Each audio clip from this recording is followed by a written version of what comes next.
Bonjour à toutes et à tous. C'est dans un contexte très particulier que j'ai le plaisir d'ouvrir cette Assemblée générale et de vous présenter le compte-rendu d'activité 2020. Je ne reviendrai pas sur cette pandémie mondiale avec la crise sanitaire, la crise économique et la crise associative qui en a découlé. Nous n'avons pas été épargnés par cette pandémie. J'aurai une pensée évidemment particulière pour l'ensemble de nos amis pêcheurs qui ont été directement impactés, eux ou leurs familles, par cette crise. Au moment où je vous parle, elle n'est d'ailleurs pas terminée et je crois qu'il faut savoir en tirer les enseignements positifs. Dans ce sens, j'ai le plaisir de vous dire que tout au long de l'année 2020, votre fédération a été en permanence opérationnelle. Tous les salariés étaient au travail, certains en télétravail bien évidemment, comme nous l'avait préconisé. Tous les services ont pu fonctionner et aujourd'hui, la fédération est réellement en état de marche. Dans le contexte actuel, j'en retire une légitime satisfaction. Si vous voulez bien, et comme il est d'usage, on va commencer par quelques chiffres clés.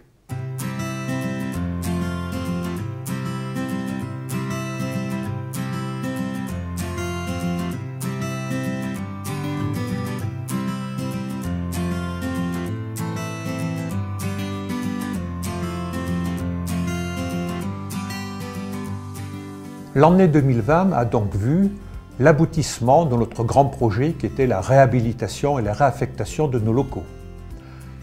Ces travaux donc ont vu leur aboutissement au mois d'octobre par la réception qui s'en est suivie dans un cadre évidemment très contraint sur le plan sanitaire et j'ai eu à cette occasion le plaisir de recevoir notre président national, Claude Roustan, président de la FNPF, le plaisir également de recevoir M. Rousset, le président de la région Nouvelle-Aquitaine, ainsi que M.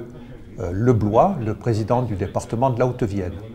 On notait également parmi les personnalités présentes, bien entendu, M. Lamberti, le maire de Limoges, M. Sabaro, le vice-président de la région, nos amis représentants des chasseurs, M. Grelot, et donc c'est en petit comité que nous avons pu réceptionner ces locaux qui maintenant sont à la disposition de l'ensemble de nos APPMA locales. Aujourd'hui, nous sommes réellement en ordre de marche et en particulier un point qui n'était pas vraiment envisagé au départ mais qui a trouvé toute sa signification maintenant, c'est cette salle de visioconférence dans laquelle de nombreux APPMA viennent tenir leurs assemblées générales parce qu'aujourd'hui, effectivement, nous sommes toujours contraints sur le plan de la réunion en présentiel et aujourd'hui, la visio peut se faire depuis la fédération et cet outil est à la disposition de tous les pêcheurs. Cet outil nous a, vous l'avez pu le constater, permis d'organiser notre assemblée générale au mois de septembre et l'assemblée générale également qui se déroule aujourd'hui. L'achèvement des travaux avec la réception au mois d'octobre s'est complété par la nomination de M. Pommeret, Pierre, à la fonction de directeur. Aujourd'hui, nous avons tous les outils et nous avons une organisation interne tout à fait opérationnelle. Au cours de cette année 2020, de nombreux dossiers techniques ont vu leur aboutissement. Un en particulier nous tenait particulièrement à cœur, et je citerai un exemple, c'est celui de la réfection de la zone de frayère à brocher du Grenouiller. C'est un dossier qui durait depuis plusieurs années et qui est aujourd'hui terminé. Je le cite en exemple car il est emblématique. Il résume à lui tout seul les trois missions qui sont les nôtres. Cette frayère permettra bien évidemment une meilleure reproduction du brochet et les pêcheurs en voient tout de suite l'utilité. Cette frayère également permet sur le plan environnemental de protéger les milieux. Et là, nous sommes réellement dans notre mission de protection des milieux aquatiques. Et puis, sa présence au bord de la Vienne, dans Limoges, permettra tout un travail d'animation autour de cette frayère, d'éducation à l'environnement auprès de nos jeunes. Quelque part, il s'agit là d'un bel exemple de ce que peut faire votre fédération. Donc l'objectif pour nous, Fédération de pêche, c'est de rendre fonctionnelle à nouveau cette zone pour que les poissons de la Vienne, ici dans ce secteur, puissent à nouveau y trouver une zone propice à leur reproduction. L'espèce cible étant le brochet, qui est une espèce à la reproduction très particulière avec des exigences écologiques assez marquées et qui a du mal à trouver les zones submergées, immergées au moment de sa période de reproduction. Donc c'est pour ça qu'on va essayer de lui proposer la surface la plus étendue possible pour qu'il trouve une zone propice pour venir y pondre ses œufs. Alors aujourd'hui on est avec Stéphane Châtenay qui est élu représentant de la PPMA des Ponticaux, qui est à l'origine de cette volonté de restauration. Tout à fait, ça fait 2-3 ans qu'on discute du projet avec la fédération et les différents partenaires financiers et techniques. Et nous de notre côté, à l'association de pêche, on est vraiment très contents que ces travaux démarrent. Parmi tous les travaux que nous avons pu faire et que nous continuons, il y a bien sûr tous les travaux qui tiennent à la continuité écologique. On en parle beaucoup. Qu'est-ce que la continuité écologique? La continuité écologique, c'est la continuité sédimentaire associée à la continuité piscicole. Nous avons un bassin très emblématique, en particulier pour l'espèce anguille, qui est le bassin de la Tardoire. Eh bien, cette année, nous avons fait des travaux importants sur 2 seuils pour assurer cette continuité écologique.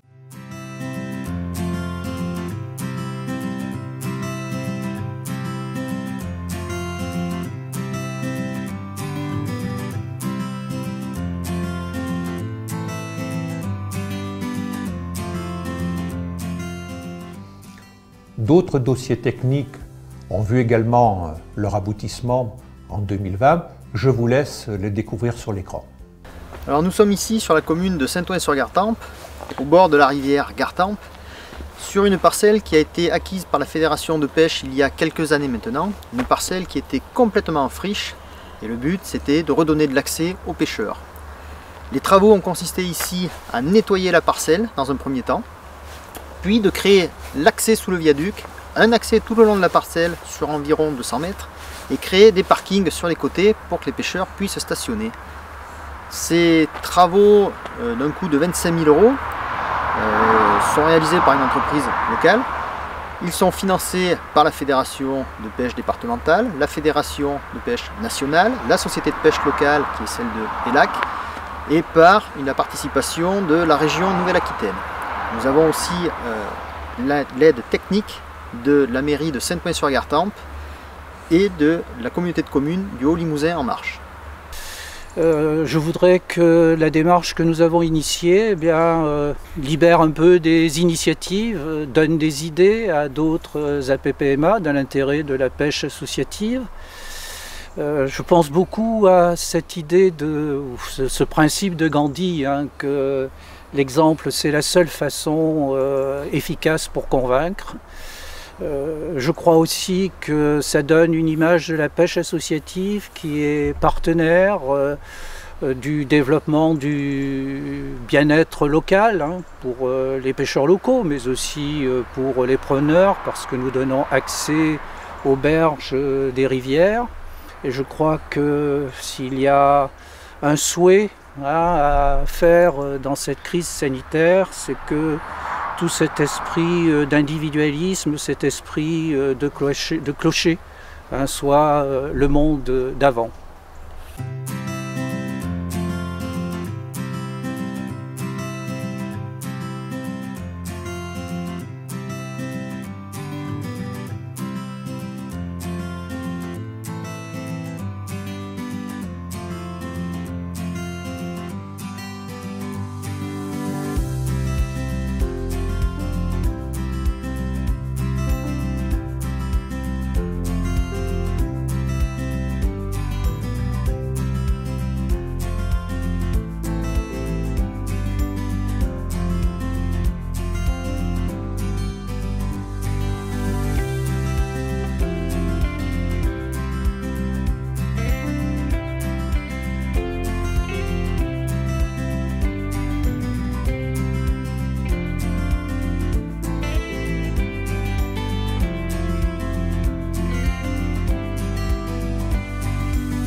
Vous savez que notre département est connu pour être un département de première catégorie piscicole, avec la présence de la truite de manière emblématique, en particulier sur l'est de nos bassins, que sont la Combade, la Briance et la partie de la Vienne amont au-dessus de Saint-Léonard. La truite aujourd'hui est un poisson certes emblématique, mais qui a des difficultés, nous y reviendrons plus tard. Il nous a semblé extrêmement important de mieux connaître ce poisson, en particulier dans ses phases de reproduction et de croissance. C'est pour ça que votre conseil d'administration avait missionné une stagiaire d'un Master 2 pour faire un gros travail d'études scalimétriques. Qu'est-ce que la scalimétrie? C'est l'étude des écailles des poissons. Et cela nous donne un tas de données scientifiques extrêmement pertinentes dont nous aurons l'occasion de reparler tout au long de l'année, car cela va permettre d'orienter de manière très efficace notre gestion patrimoniale de la truite. Le travail de la fédération, ce n'est pas uniquement le travail des salariés, c'est également le travail des élus. Pour vous donner un exemple, la cellule sécheresse à laquelle je participe très régulièrement avec une fréquence mensuelle, nous permet de travailler avec nos partenaires habituels et avec les services de l'État pour échanger et pour essayer d'anticiper ce réchauffement climatique qui nous pose quand même de gros problèmes. Lors de mes participations à la cellule sécheresse, j'ai été très aidé par toutes les remontées de terrain que vous avez pu nous faire. Ce réseau Sentinelle que nous avons mis en place maintenant depuis 2 ans est extrêmement performant et je peux aujourd'hui m'appuyer dessus sur toutes ces informations qui nous remontent pour faire un état des lieux des rivières en direct, en temps et en heure.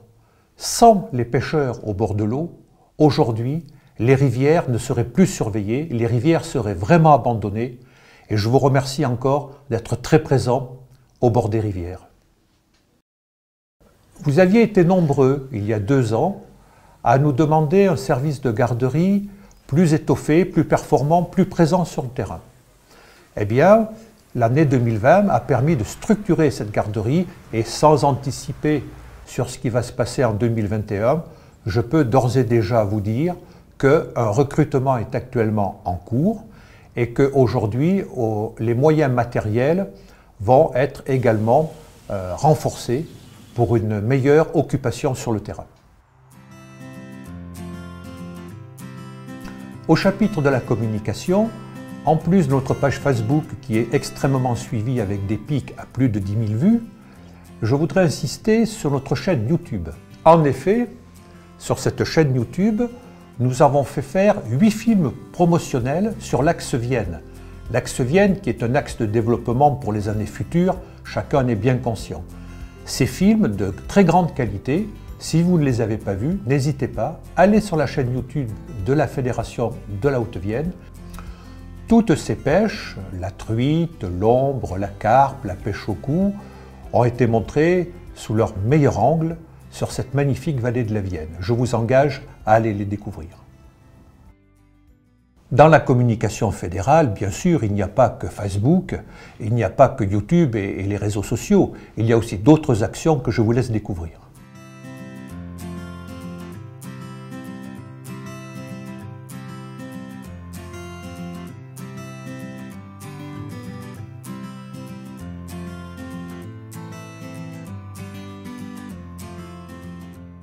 Toujours dans la communication, une nouveauté de 2020, la Fédération de pêche de la Haute-Vienne a fait son apparition dans les cahiers de l'administration. Permettez-moi d'y voir là une certaine reconnaissance du travail effectué. Et puis, bien entendu, dans le développement de la pêche en Haute-Vienne, je ne peux passer sous silence ce schéma de développement. Nous avons mis 2 ans à le faire. 2 ans, c'est long, mais c'était nécessaire pour avoir cet outil programmatique que vous allez découvrir dans les 5 ans qui viennent, au fil de l'eau, au fil des actions proposées. Tout y est, ce que nous devons faire, comment nous devons le faire, comment nous allons le financer. Là, réellement, je peux dire que la Haute-Vienne va vraiment devenir le territoire de pêche qu'elle mérite. En 2020, de nombreuses actions destinées à valoriser le loisir pêche ont été mises en place. Je vous laisse les découvrir.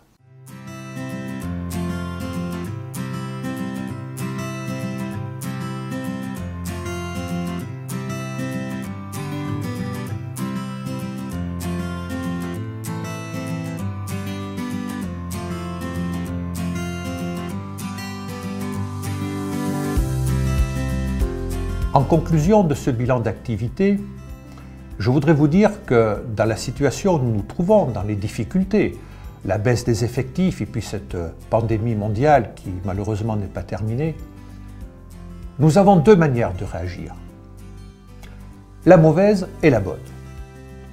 La mauvaise, on en a eu quelques exemples en 2020, quelques pêcheurs, grognons, considérant que pouvoir pêcher 10 mois sur 12, eh bien, quelque part, ça méritait peut-être un effort financier, un remboursement par-ci, un remboursement par-là. Bref, les jamais contents, les yakafaucons. Ils sont peu nombreux, ils existent, il y en a aussi dans le domaine de la pêche. Ces gens-là, ils n'ont qu'une vision individualiste de leur loisir. Et puis, il y a la deuxième méthode. C'est celle dont vous avez fait preuve.